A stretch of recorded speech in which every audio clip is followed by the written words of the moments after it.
Hello students, आज का हमारा टॉपिक है स्कैरोमीटर या गोलाई मापी। आपकी हम बुक से स्टार्ट करते हैं।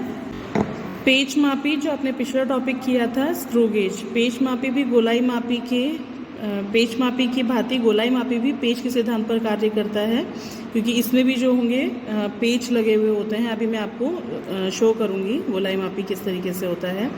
इसमें एक ऊर्ध्व पैमाना होता है जिसे हम मुख्य पैमाना कहते हैं।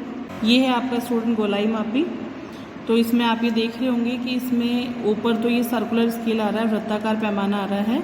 इसी के साथ जस्ट यहाँ पे एक और स्केल है जो बिल्कुल ऐसे परपेंडिकुलर खड़ा हुआ है, ऊर्ध्व पैमाना जिसको बोलते हैं। इसी को प्रधान पैमाना भी बोलते हैं। इसके नीचे आप देखेंगे कि बीच में एक पेच लगा हुआ है। अब ये पेच को जब घुमाया जाएगा उसी के अकॉर्डिंग यहाँ पे मेन स्केल पे ये ऊपर की तरफ या नीचे की तरफ शिफ्ट होगी सर्कुलर स्केल। तो ये पेच घूमने पे सारा काम होगा, तो इसीलिए कहा जाता है कि ये स्फेरोमीटर या गोलाई मापी जो है वो पेच के सिद्धांत पर ही कार्य करता है। इसके साथ में 3 इसके ये लेग्स भी हैं। इन 3 लेग का भी क्या यूज़ होता है अभी इस टॉपिक में हम देखेंगे। तो यहाँ पे आपने 2 पैमाने देख लिए हैं, ये प्रधान पैमाना और ये वृत्ताकार पैमाना। इसको यूज़ किस लिए लिया जाता है? आपके पास में कोई भी वक्रीय अगर सतह है, वक्राकार सतह है, कर्व सरफेस अगर है, तो उसकी गोलाई की ऊंचाई या गहराई मापने के लिए किया जाता है। अगर आपके पास में जो सतह है वो उत्तल है, ऊपर की सतह है, तो उसकी ऊंचाई कितनी है, प्लेन सरफेस से उसकी ऊंचाई कितनी है, उस ऊंचाई को आप मेज़र कर सकते हैं। या फिर अगर कोई सतह आपके पास में अवतल है तो प्लेन सरफेस से उसकी गहराई कितनी है वो निकालने का काम हम गोलाई मापी से करते हैं। ऊंचाई या गहराई निकालने के बाद में उसका मान जब हम वक्रता त्रिज्या के सूत्र में रखते हैं तो कोई भी वक्राकार जो सतह होती है, वक्रता त्रिज्या एक्चुअल में होती क्या है कि कोई भी अगर गोला है, कोई भी गोला अगर है, उसके छोटे से पार्ट को अगर हम कट कर लें तो वो एक वक्र सतह हमारे पास में आ जाती है। तो वो सतह क्या होगी? वक्राकार सतह। लेकिन ये जो वक्र है ये किस गोले का पार्ट था? ये जो वक्र है ये किस गोले का पार्ट था, उसकी यहाँ तक की त्रिज्या क्या होगी? वक्रता त्रिज्या। तो उसको ज्ञात करने के लिए पहले हमें इस ऊंचाई का मान ज्ञात होना चाहिए या इसकी गहराई कितनी ये पता होनी चाहिए। इसका मान हम निकालते हैं गोलाई मापी की सहायता से, और इस मान को जब वक्रता त्रिज्या के सूत्र में रखा जाता है तो सूत्र में रखने के बाद में हम वक्रता त्रिज्या का मान निकाल सकते हैं। इस सूत्र में ए का मान क्या है मैं आपको यहीं एक्सप्लेन कर देती हूँ। वक्रता त्रिज्या ज्ञात करने का सूत्र होता है R=a² / 6h + h/2। यहाँ पे R वक्रीय तल की वक्रता त्रिज्या है, ए गोलाई मापी के स्थिर पादों के मध्य की दूरी का औसत मान। आपको मैंने दिखाए थे कि यहाँ पे ये 3 लेग है और बीच में इसका पेच आता है, तो इनके बीच की आपको दूरी कैलकुलेट करनी है कि इन दोनों लेग के बीच में, इनके पादों के बीच की दूरी कितनी है। तो कैलकुलेट करने के लिए आप क्या करेंगे, आपको इसके लेग्स के बीच की डिस्टेंस निकालने के लिए सरफेस के ऊपर इस तरीके से रख लेना है। थोड़ा सा आपको पेज को यहाँ एडजस्ट करना पड़ेगा। बिल्कुल प्लेन सरफेस ली है मैंने, अभी कॉपी पे रखा है, इस तरीके से नहीं रखना है, आपको टेबल पे रख लेना है। इसको रखने के बाद में आपको एक पेपर का टुकड़ा लेना है और चेक करना है कि किसी भी लेग से इसकी, हाँ ये बीच वाले देखो अभी यहाँ पे गैप है, तो आपको इसको नीचे की तरफ शिफ्ट करना है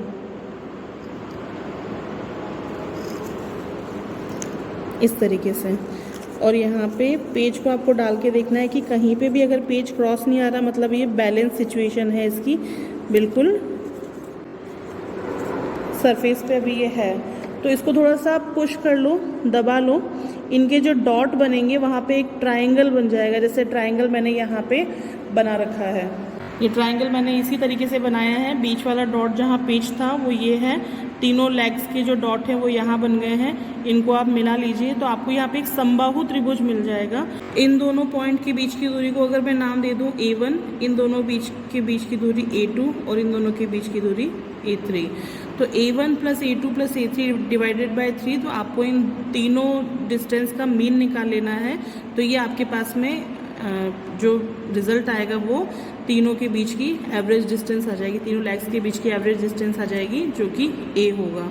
लास्ट है आपका एच, वक्री तल की गहराई। मैंने अभी आपको बताया था वक्री तल उत्तल या अवतल होगा तो उसकी गहराई या ऊंचाई आप गोलाई मापी की सहायता से कैलकुलेट कर सकते हो।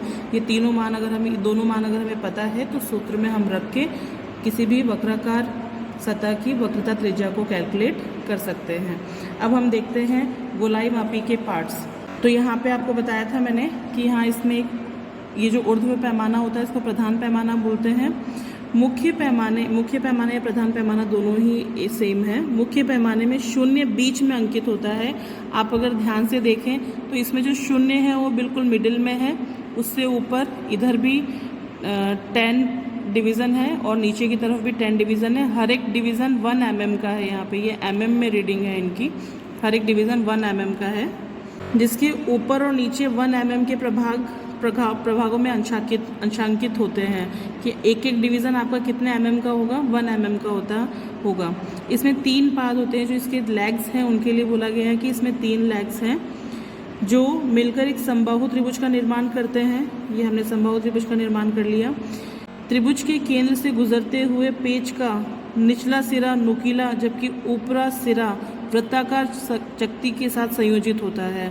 तो निचला सिरा तो नुकीला है इस पेच का और ऊपर वाले सिरे पे एक वृत्ताकार चक्ति यहाँ पे जुड़ी हुई है। ये आप जिसको वृत्ताकार पैमाना बोलेंगे, ये वृत्ताकार चक्ति इसके साथ में जुड़ी है। इस वृत्ताकार चक्ति को ही क्या बोलेंगे, वृत्ताकार पैमाना। वृत्ताकार पैमाने की संपूर्ण परिधि 100 बराबर भागों में अंशांकित है। तो यहाँ पे आप देखेंगे कि इसमें जो डिवीज़न है वो टोटल 100 डिवीज़न है, 0 से लेके वापस ये 90 तक, 90 के बाद में 100 तक। तो यहाँ पे टोटल 100 डिवीज़न यहाँ पे बने हुए हैं। पेज को घुमाने पर वृत्ताकार चक्ति ऊर्ध्व पैमाने के ऊपर या नीचे खिसकती है। आपको वक्राकार सतह अगर ऊपर है तो इसको पेज को आप जैसे घुमाते जाएंगे इस तरीके से एंटी क्लॉकवाइज, तो ये 0 से ये जो वृत्ताकार पैमाना है ये ऊपर की तरफ शिफ्ट हो चुका है। ठीक है।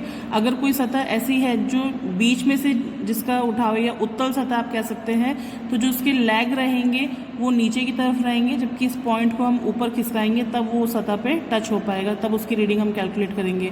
या सतह अगर हमारी पास में अवतल है तो बीच वाले स्क्रू को थोड़ा नीचे लेके जाना पड़ेगा, तो आप इसको क्लॉकवाइज घुमाइए तो ये वापस 0 से कुछ नीचे की तरफ शिफ्ट हो जाएगा और उसके अकॉर्डिंग हम कैलकुलेट कर लेंगे।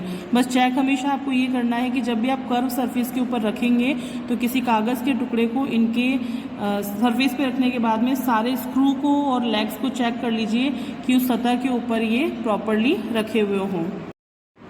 अब वक्रता त्रिज्या ज्ञात करने के लिए जो हम h की वैल्यू निकालेंगे वो निकालने से पहले हम गोलाई मापी का अल्पतमांक निकालेंगे और अल्पतमांक निकालने से पहले हम यहाँ पे चूड़ी अंतराल को देखेंगे।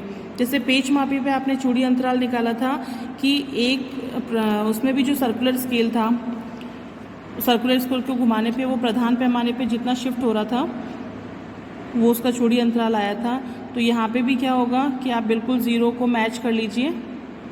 ये भी देखो प्रधान वृत्ताकार पैमाने का 0 प्रधान पैमाने के 0 के साथ में बिल्कुल कोइंसाइड कर रहा है। अब आप इस 0 को एक चक्कर घुमाइए। इस 0 को आपने एक चक्कर घुमाया इस तरीके से, तो ये प्रधान पैमाने के एक डिवीज़न नीचे शिफ्ट हो गया। अगर यही मैं एंटी क्लॉकवाइज घुमाती तो एक डिवीज़न ऊपर शिफ्ट हो जाता। मतलब एक चक्कर पूरा करने पे ये कितनी दूरी तय कर रहा है, प्रधान पैमाने पे 1 mm की डिस्टेंस तय कर रहा है। तो यहाँ पे इसका चूड़ी अंतराल क्या निकल जाएगा, 1 निकल जाएगा। कैसे, एक संपूर्ण चक्कर घुमाने पर चक्ति मुख्य पैमाने पर जितनी दूरी तय करती है उसे गोलाई मापी का चूड़ी अंतराल कहते हैं। तो यहाँ पे एक चक्कर घुमाने पे 1 mm की दूरी तय हुई, तो चूड़ी अंतराल भी क्या हो गया, 1। या फिर चूड़ी अंतराल क्या कहते हैं, किसे कहते हैं, यह पेच की 2 क्रमागत चूड़ियों के मध्य की सीधी दूरी के बराबर होता है। ये चक्ति घूम रही है यहाँ पे और प्रधान पैमाने पे शिफ्ट हो रहा है, तो यहाँ पे एग्जैक्टली क्या होता है कि नीचे पेच लगा हुआ है, तो एक चक्कर घूमने पे इसकी 2 क्रमागत चूड़ियों के बीच में जितनी दूरी है उतनी ही ये चक्ति शिफ्ट होती है और उतनी ही दूरी प्रधान पैमाने पे तय होती है। तो चूड़ी अंतराल को हम इस तरीके से भी परिभाषित कर सकते हैं कि इस पेच की 2 क्रमागत चूड़ियों के बीच का जो अंतराल होगा वो ही इस गोलाई मापी का चूड़ी अंतराल होगा। चूड़ी अंतराल और वृत्ताकार पैमाने के भागों की संख्या का अनुपात ही गोलाई मापी का अल्पतमांक कहलाता है। तो वृत्ताकार पैमाने पर टोटल 100 प्रभाग अंशांकित है, आपने देखा था अभी। तो गोलाई मापी का अल्पतमांक यहाँ से क्या हो जाएगा, चूड़ी अंतराल बटे वृत्ताकार पैमाने पे कुल भागों की संख्या। और चूड़ी अंतराल हमारा कितना निकल के आया था 1 mm, क्योंकि एक चक्कर पे 1 mm डिस्टेंस कवर हो रही थी, तो चूड़ी अंतराल हो गया हमारा 1 mm। तो वृत्ताकार पैमाने पे भागों की संख्या अभी 100 है, हमने देखी है। तो अल्पतमांक क्या हो जाएगा 1/100 या 0.01 mm। सेंटीमीटर में रिप्रेजेंट करना चाहो तो आप वो भी कर सकते हो। तो इस सूत्र में h का मान ज्ञात करने के लिए अब हम क्या करेंगे, गोली सतह ले लेंगे, वक्राकार सतह ले लेंगे। हम मान लिए कि हमारी सतह कुछ इस तरीके से है। तो अब हम गोलाई मापी को जब इसके ऊपर रखेंगे तो इसका बीच का जो नुकीला सिरा है, पेच है, वो अगर इस तरीके से आएगा तो इसको हमको क्या लेना पड़ेगा, ऊपर की तरफ शिफ्ट करना पड़ेगा। जब इस स्क्रू को हम ऊपर की तरफ शिफ्ट करेंगे तो इसके जो तीनों लेग्स हैं वो लेग्स इस यहाँ इन पॉइंट्स पे, तीनों पॉइंट्स पे इसको टच करेंगे। इन चारों को आपको कागज़ के टुकड़े से टच करके देख लेना है कि एक सतह पर टच हो रहे हैं। उसके बाद में आपको यहाँ से इसकी रीडिंग लेनी है। रीडिंग लेने के लिए आप इस तरीके से इसको एडजस्ट करेंगे। उसके बाद में आपको जितना भी इसको स्क्रू को ऊपर या नीचे शिफ्ट करना था उतना आप शिफ्ट कर लेंगे। आपको बस ये चेक करना है कि वृत्ताकार जो चकती है ये प्रधान पैमाने पे कितने प्रभाग शिफ्ट हुई है, एक प्रभाग शिफ्ट हुई है या 2 प्रभाग शिफ्ट हुई है। सपोज यहाँ पे 2 प्रभाग अगर शिफ्ट हुई है तो इसकी रीडिंग हो जाएगी प्रधान पैमाने की 2 mm। ठीक है।